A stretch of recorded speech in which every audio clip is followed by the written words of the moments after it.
નમસ્તે મિત્રો, ફરી સ્વાગત છે તમારું એક નવા વિડીયોની અંદર। મારું નામ વિક્રમ છે અને હું એન્જિનિયર છું। હું દુકાનના શટર બનાવું છું અને મારી ઉંમર 32 વર્ષની છે।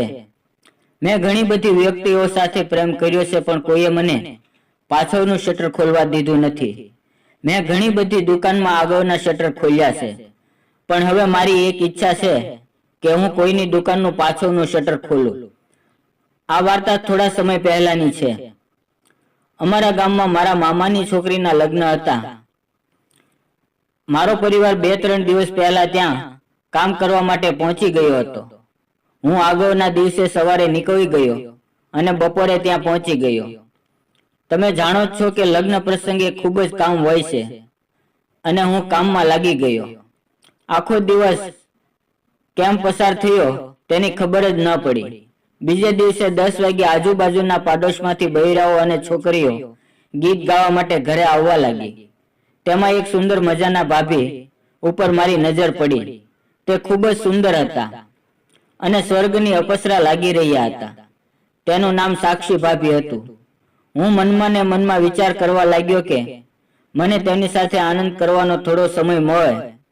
જ્યારે મેં મારા મામાના છોકરાને તેની વિશે પૂછ્યું તો તેણે મને કહ્યું કે તે પાડોશમાં રહે છે અને તેના પતિ શહેરમાં બહાર રહે છે।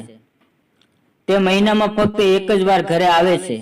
આ સાંભળીને હું ખૂબ જ ખુશ થઈ ગયો। હવે હું રોજ તેમને જોવા લાગ્યો। થોડી વાર પછી ગીતની રસમ પૂરી થઈ ગઈ એટલે મારા મામાએ મને બજારમાંથી થોડી વસ્તુ લાવવા માટે બાજુના શહેરમાં મોકલ્યો, જે અમારા ગામથી લગભગ 6-7 કિલોમીટર દૂર હતું। બજારમાં જઈ રહ્યો હતો તો બસ સ્ટેન્ડ ઉપર ભાભી બસની રાહ જોઈને ઊભા હતા। મેં તેમને પૂછ્યું, શું ભાભી તમે પણ બજારમાં જાઓ છો? તો તેમણે મને કહ્યું કે હા।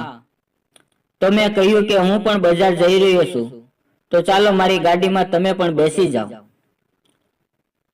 તે મારી ગાડીમાં બેસી ગયા અને મેં ગાડી આગળ હંકારી। તો તે મને કહેવા લાગ્યા કે સવારે તમે મને એકી નજરે જોઈ રહ્યા હતા, ક્યારેક ક્યારેક નજર હટાવી પણ જોઈએ। તો મેં કહ્યું, હું શું કરું ભાભી, તમે છો એટલા સુંદર કે મારી નજર હટતી ન હતી। તેની વાત ઉપરથી મને લાગી રહ્યું હતું કે મારી વાત આગળ વધશે। મને મારી મંજિલ દેખાઈ રહી હતી। હું મારા મનમાં પાછળનું શટર બનાવવાનો વિચાર કરી રહ્યો હતો। મેં મારી ગાડી રોકી દીધી અને હિંમત કરીને ભાભીને પૂછ્યું કે હું તમારી સાથે આનંદ કરવા માંગુ છું, શું તમે તૈયાર છો? તો ભાભી એટલું જ બોલ્યા, સાંજે ઘરે આવજે અને સારા જબલાનું પેકેટ લેતો આવજે। હવે હું સાંજ પડવાની રાહ જોઈ રહ્યો હતો। જેવા રાતના 10 વાગ્યા એટલે મેં ભાભીને ફોન કર્યો તો તેણે મને કહ્યું કે કોઈ ન જોવે તે રીતે ઘરે આવી જા। હું આજુબાજુ નજર કરતો કરતો તેના ઘર તરફ ચાલવા લાગ્યો। તેમના ઘરે પહોંચીને ડોરબેલ વગાડી એટલે તેમણે ઝડપથી દરવાજો ખોલ્યો અને હું ઝડપથી રૂમની અંદર દાખલ થઈ ગયો। ભાભીએ દરવાજો બંધ કરી અને રૂમની લાઇટ ચાલુ કરી। તેણે ગજબની લાલ રંગની સાડી પહેરી હતી અને પોતાના ઓઠ ઉપર લાલ લિપસ્ટિક લગાડેલી હતી। મેં જરા પણ ટાઈમ વેસ્ટ કર્યા વગર હું મારા કામ ઉપર લાગી ગયો અને તે પણ મારી પ્રતીક્ષામાં જ હતા, એટલે તે પણ મને પૂરો સાથ આપવા માંડ્યા। મેં મારો સેમસંગનો ફોન તેના હાથમાં આપ્યો અને હું તપેલીની તપાસ કરવા લાગ્યો। પછી મેં ઝડપથી દુકાનનું આગળનું શટર ખોલી નાખ્યું અને એની ઉપર કામ કરવા લાગ્યો। ઘણો સમય તેની ઉપર કામ કર્યા પછી મને લાગ્યું કે હવે મારે દુકાનના પાછળના શટર ઉપર કામ કરવું જોઈએ। એટલે મેં કહ્યું કે હવે મને પાછળનું શટર રિપેર કરવા દો। એટલે ભાભીએ દુકાનનું પાછળનું શટર દેખાડ્યું અને હું તેને રિપેર કરવા લાગ્યો। તે શટર ખૂબ જ સખત થઈ ગયું હતું, પરંતુ હું એક અનુભવી કારીગર હતો, એટલે ધીમે ધીમે ઓઇલિંગ કરતો ગયો અને શટરને ઊંચું કરતો ગયો અને થોડી જ વારમાં તે શટરને સાવ ઢીલું ઢબ કરી નાખ્યું।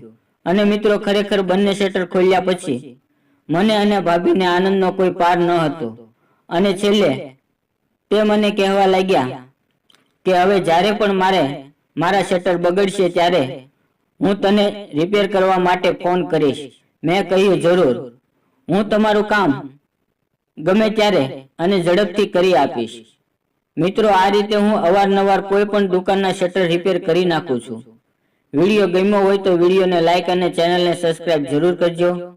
ફરી મળીશું એક નવા વિડીયોની અંદર. ત્યાં સુધી આવજો. વિડીયો પૂરો જોવા બદલ તમારો ધન્યવાદ.